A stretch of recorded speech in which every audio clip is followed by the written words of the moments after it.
मित्रांनो, तर आता मी लसूण सोलते. आज आमच्या घरी पावभाजीचा बेत आहे. तशी आमच्या घरात पावभाजी सगळ्यांनाच आवडते आणि सगळ्यांची फरमाईश होती की आज पावभाजी झाली पाहिजे. तर मग म्हटलं पावभाजीचा व्हिडिओ बनवावा, तर त्यामुळे मी हा व्हिडिओ शेअर करत आहे. तर तुम्ही शेवटपर्यंत बघा. व्हिडिओ आवडला तर लाईक करा, शेअर करा आणि आपल्या चॅनलला सबस्क्राईब करायला विसरू नका. तर लसूण सोलून झालेला आहे माझा आणि लसूण सोलायच्या अगोदर मी सगळ्या भाज्या कट करून घेतल्या होत्या. तर हे बघा मी काय भाज्या घेतलेल्या आहेत.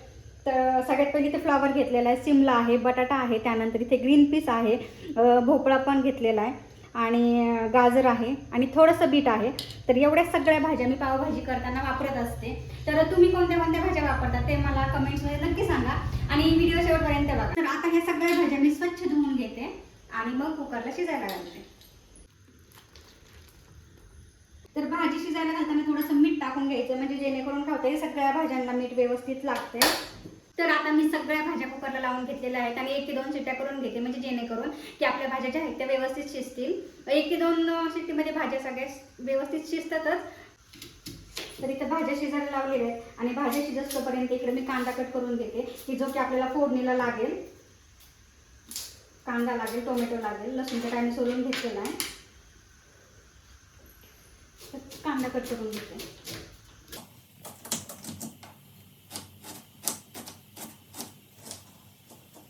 तर मीडियम साईजचे 2 ते 3 टोमॅटो घेतलेले आहेत मी.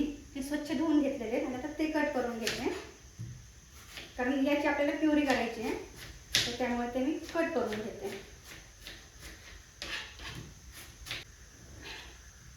तर आता मी अद्रक पण साफ करून घेते, म्हणजे हे जे साल आहे वरचं ते काढून घेते. कारण काय होतं, हे जर नाही काढलं ना तर भाजीवर त्याचा तवंग येतोय, तर ते बरोबर नाही वाटत. त्यासाठी मी अद्रक साफ करून घेते. तर कांदा, टोमॅटो, अद्रक, लसणाची आता पेस्ट करून घ्यायची मिक्सरमधून बारीक. आणि पेस्ट करताना एक गोष्ट आठवणीने टाकायची त्यात, की जेणेकरून भाजी अजून चवदार होईल. म्हणजे हा माझा स्वतःचा वैयक्तिक अनुभव आहे, म्हणून मी ते तुम्हाला सांगते. तर याची पेस्ट करत असताना थोडीशी जिरी टाकायला विसरू नका. तर आता मी हे सगळं मिक्सरमधून बारीक करून घेते. कांदा पण मिक्सरमध्ये बारीक करून घेणार आहे मी. काही लोक फ्राय करतात, पण मला फ्राय केलेला नाही आवडत. त्यामुळे मी कांदा, टोमॅटो, त्यानंतर अद्रक, लसूण आणि थोडीशी जिरी आठवणीने घालते. तर पहिले तेल टाकून घेते थोडंसं, म्हणजे काय होईल की बटर आपण जे वापरणार आहे ते बटर करपणार नाही. तर इथे मी अमूल बटर वापरते भाजीला सुद्धा.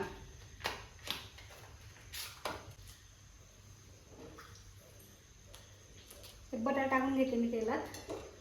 ह्या पद्धतीने मी जी भाजी करते ना, तर मला आठवते मी एकदा आहे ना 100 लोकांची भाजी केली होती. आमच्या घरी कार्यक्रम होता, तर 100 ते 120 लोक जेवले होते. तर त्या भाजीची टेस्ट आणि मी घरात जे बनवते ती टेस्ट एकच होती. म्हणजे जितक्या वेळा भाजी बनवते ना, तर त्यात भाजीमध्ये कधीच टेस्टमध्ये चेंज होत नाही, एकच टेस्ट असते. तर मी इथे मसाले काढून घेतलेले आहेत. हे पहा, तर त्यात हळद आहे, धना पावडर आहे, लाल तिखट आहे आपल्या आवडीनुसार, म्हणजे तुम्हाला किती तिखट लागते किती तिखट नाही लागत त्या हिशोबाने. त्यानंतर पावभाजी मसाला आहे. इथे मी कोणत्याही पद्धतीचा फूड कलर वापरलेला नाहीये किंवा काश्मीरी लाल मिरच पावडर सुद्धा वापरलेली नाहीये. तर हे मसाले टाकून घेते आता.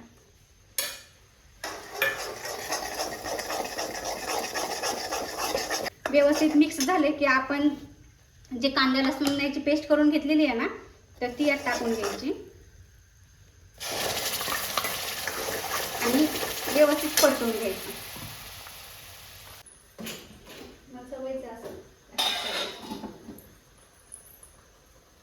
तर हे दिसते तुम्हाला, यात मी जिरे पण वाटून घातलेला आहे.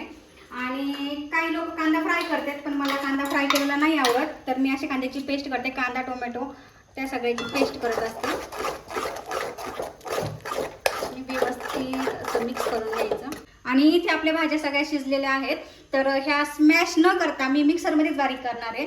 म्हणजे स्मॅश केलेली भाजी का काय माहिती मला नाही आवडत, त्यामुळे मी मिक्सरमध्येच बारीक करणार आहे. तर आता बारीक करून घेते.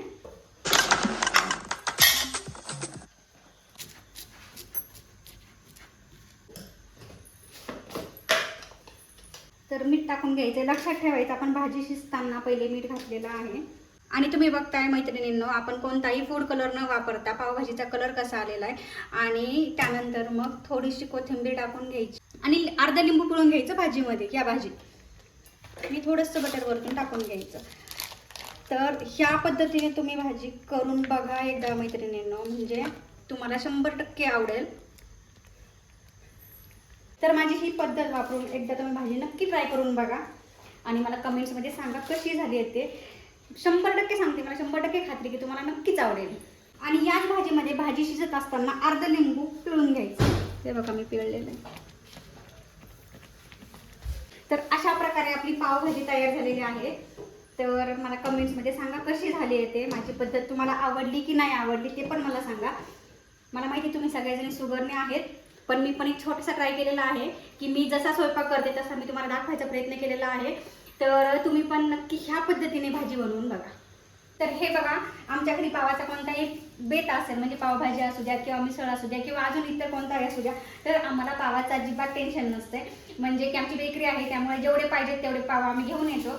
आणि इथे भाजी मी बनवलेली, हे पाव माझ्या मिस्टरांनी बनवले. तर पाव फ्रेश आहेत, म्हणजे ताजेच पाव आहेत, तरी पण मी गरम करते. हे बघा, एकदम फ्रेश पाव आहे. पाव एकदम फ्रेश आहेत, गरम आहेत, आपल्याच बेकरीतले आहेत. पण बटर लावून पाव गरम केले ना तर अजून छान लागते टेस्ट, म्हणून मी करते गरम. तर अशा प्रकारे आपली पावभाजी तयार झालेली आहे.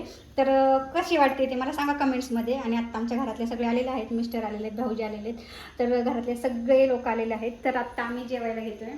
तर कसा वाटला व्हिडिओ ते मला कमेंटमध्ये नक्की सांगा. धन्यवाद.